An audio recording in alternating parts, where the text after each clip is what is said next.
The Kenya National Bureau of Statistics indicate an alarming trend of sexual violence against minors.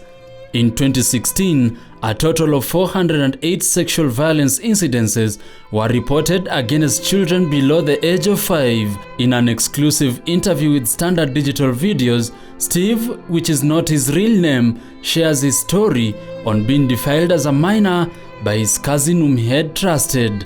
I was 8 at the time, and my parents had gone out, and actually it was one of those family gatherings, Christmas, your cousins are at home, everybody's at home, so you're left with the responsible adult. At the time you're 8, so the responsible adult in an African community is the next older kid, so they left him in charge, and nobody was at home, and that evening, he came. One of the mattresses was put in the sitting room. That's where the young kids were supposed to be sleeping. The aunts and the uncles were taking the rooms and everything. So, he came up to me, and for a moment you think this guy is kidding, and then, pinned you down and did what he did. At the time of unfortunate incident, Steve was just 8 years old. Being naive and innocent, his cousin took advantage of him. It was my cousin. It's somebody, I don't know whether I trusted him. I mean, it's somebody you play with, somebody you hang out with. At the time, we were the ones living in Oshago, so ni mtu wa Nairobi pia amekuja. You're like, okay, he probably knows better than me.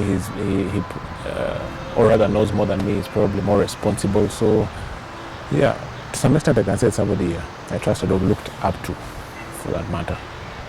On numerous occasions, Steve's cousin made attempts to defile him again, but he took it upon himself to create boundaries to ensure that this does not happen again. No, it happened once.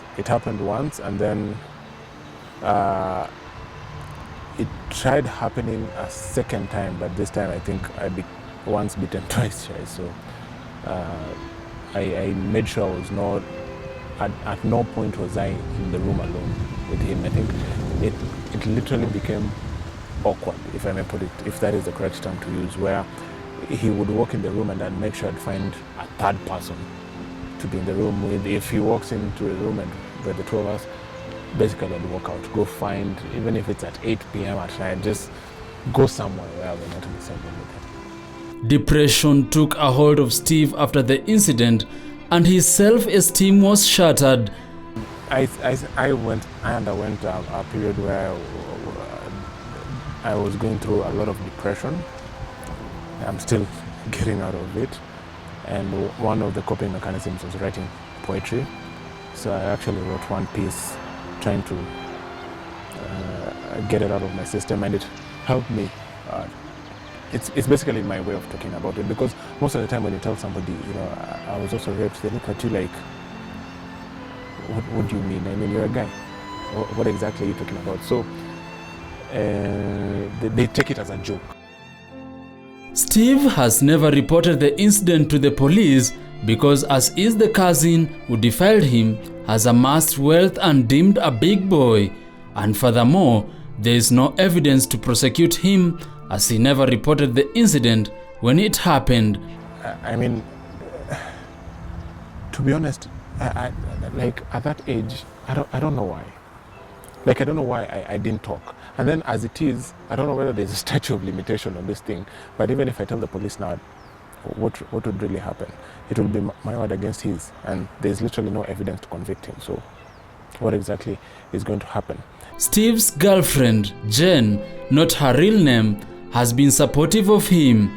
Jen believes that men should come out and speak whenever they experience sexual violence and should stop playing strongmen. What are we told, or what is the society told? That, imagine if it was your sister. Imagine if it was your mother. Nobody says, imagine if it was your brother. Or imagine if it was your smaller cousin. Nobody says that. They tend to think women are the only people who are raped in this society. Because a man is supposed to be a man. A man is supposed to stand high despite what is going on underneath all that. So when the society makes it normal, it's what destroys us as a people. Because when he first told me about it, I was sort of shocked. And I felt like for him to say that, it was a really huge thing. Because, an example, I have a brother who has ever tried to do the same thing to me. And I told my parents, do you know what they did? They blamed me for his mistake. Steve admits to the urge of seeking revenge, but has somehow managed to suppress it. And I'm really sorry to say this, where you just want to strangle him. I think that's the most brutally honest I can be. You want to strangle him with the hope that if he's not there, then maybe he can go away with the memories and you can feel free. Steve abhors men who talk about rape in a condescending manner. For instance, those who support a football team then use words like Liverpool raped Manchester United. Steve also takes a swipe at men who assume that it is their right to have women. I've literally stopped talking to people because they joked about rape. You would find somebody, you talk about football, then somebody would say something like, oh, Liverpool raped Man U. That's it. Me and your friendship, just done. Because that is sort of my trigger. It just snaps me back and I'm thinking to myself, oh, so this is a very light thing to you, then you and I actually cannot be friends. I am in a lot of pain because of you. So the only way to release this pain is to say, you know what, live your life. I forgive you. Let's just move on. Let's just forget this ever happened. Whatever happens. Of course, the poetry has helped a bit. Though even if you listen to it, it actually still feels there's a bit of anger and there's a bit of, resentment, but it has helped me. So I am actually way better than I was before because I react more maturely. As much as I block people and I unfriend people, I react more maturely than I was a couple of years ago. What I mean by that is I would get pissed to the point of fighting if somebody made fun of rape or somebody made fun of or somebody called me gay. I've been called gay a couple of times, by the way, ironically speaking. It's kind of sad that when a man speaks up about rape, the society makes them as weak or as not men enough.